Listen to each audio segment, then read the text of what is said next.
pagi.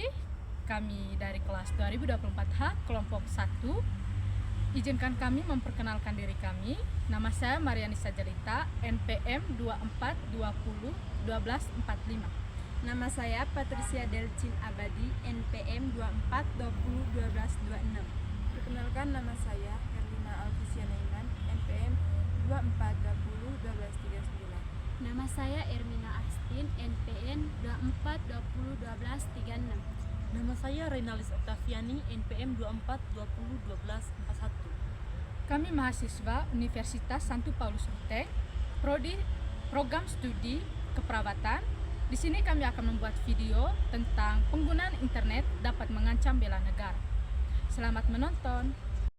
Baik, kita akan menjelaskan apa itu internet, bela negara, dan apa hubungan internet dan bela negara.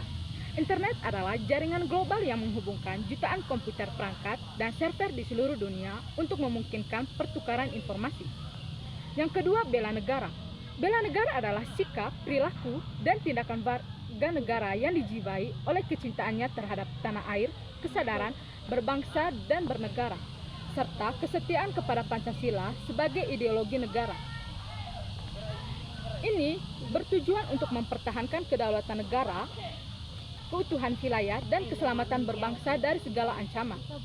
Bela negara dapat diwujudkan dalam berbagai bentuk, seperti berkontribusi dalam pendidikan, menjaga ketertiban umum, hingga mengabdi melalui proses tertentu yang mendukung pembangun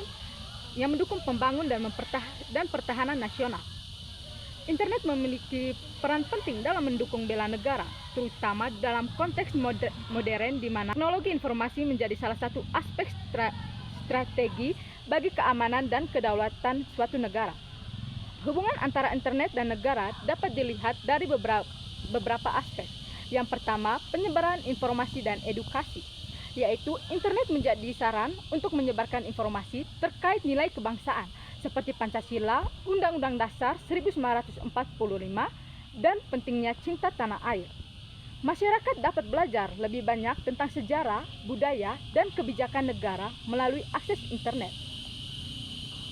Yang kedua, penguatan identitas nasional. Internet dapat digunakan untuk mempromosikan budaya, tradisi, dan bahasa Indonesia, sehingga memperkuat rasa cinta tanah air dan identitas nasional di tengah globalisasi. Yang ketiga, pertahanan siber.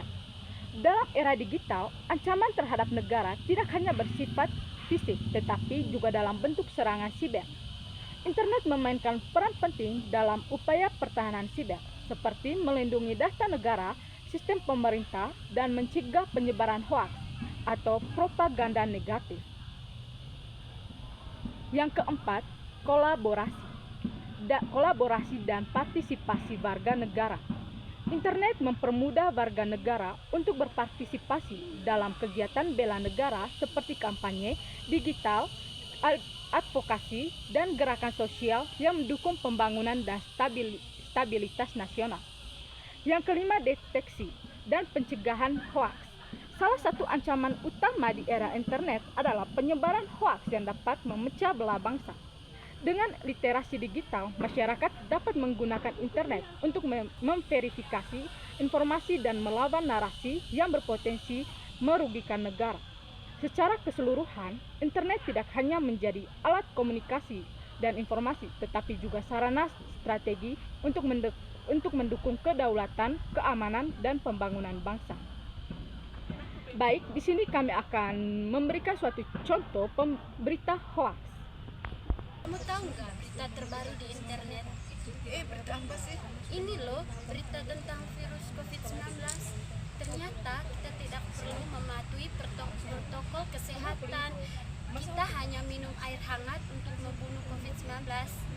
Karena vaksinasi mengandung chip untuk mengontrol manusia. Lagi bahas apa?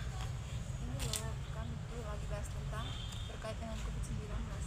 Masa sih kita hanya bisa minum air hangat untuk membunuh COVID-19 dan tidak perlu vaksin? Ini loh, kami dapat beritanya dari internet. Itu berita hoax. Tadi saya dapat dari Dr. Desinta Putra Mulia. Kamu lihat ini. Dia menjelaskan Vaksinasi menjelaskan terkait vaksinasi. Vaksinasi bertujuan untuk memblok masuknya virus ke dalam sel dengan cara membentuk antibiotik terhadap protein. Jadi, hal tersebut menjadi upaya untuk pencegahan virus 19. COVID-19 memiliki potensi membahayakan seperti berita yang kalian dapat tadi itu tidak benar. Karena sudah melalui tahap penelitian yang panjang dan setelah dilakukan observasi lagi. Dokter Desinta menjelaskan hal tersebut juga tidak benar. Sebab vaksin-vaksin yang beredar tidak ada yang memiliki efikasi mencapai 100%, sehingga masih memiliki peluang untuk terinfeksi virus COVID-19. Kasus yang kalian lihat di internet itu, kita sebagai mahasiswa harus sharing dulu, baru sharing ke teman-teman. Karena itu juga salah satu solusi untuk mencegah ancaman internet terhadap bela negara. Kesimpulan dari kasus tersebut adalah di era digital ini salah satu hal yang mengancam negara ialah hoax atau berita bohong. Kemajuan teknologi memudahkan semua orang mengakses, membuat atau menyebarkan informasi yang belum jelas kebenarannya. Parahnya, penyebaran berita bohong ini bagaikan bola salju yang efeknya semakin lama semakin besar dan berpotensi menyebabkan perpecahan. Lebih-lebih jika isu-isu datang yang atau digoreng berkaitan dengan suku, agama, ras, dan antar golongan atau sara. Ribuan hoaks juga memperarah situasi pandemi COVID-19 yang masih melanda di Indonesia. Akibatnya, tidak sedikit yang mempercaya bahwa COVID-19 hanyalah konspirasi belaka. Berita bohong mampu berimbas pada masalah sosial, kesehatan, dan ekonomi di suatu negara. Oleh karena itu, sebagai generasi yang cakap dalam teknologi, tugas pemuda adalah membantu mengkampanyekan gerakan anti-hoax agar informasi yang didapatkan oleh seluruh masyarakat adalah faktual. Sebuah ungkapan mengatakan bahwa kita tidak dapat memiliki cukup tangan untuk menutup mulut semua orang, tapi kita memiliki cukup tangan untuk menutup telinga kita sendiri. Konteks ini bisa diadaptasi pada kasus penyebaran hoax. Kita tidak dapat mampu menghilangkan seluruh hoax di internet. Namun kita dapat memproteksi diri dengan memfilter berita yang kita dapatkan. Kondisi ini juga bisa dikenal dengan gerakan saring sebelum sharing. Baik, sekian video tentang penggunaan internet yang dapat mengancam bela negara. Kami harap video yang kami tampilkan dapat berguna bagi teman-teman yang menonton. Sekian dari kami, terima kasih.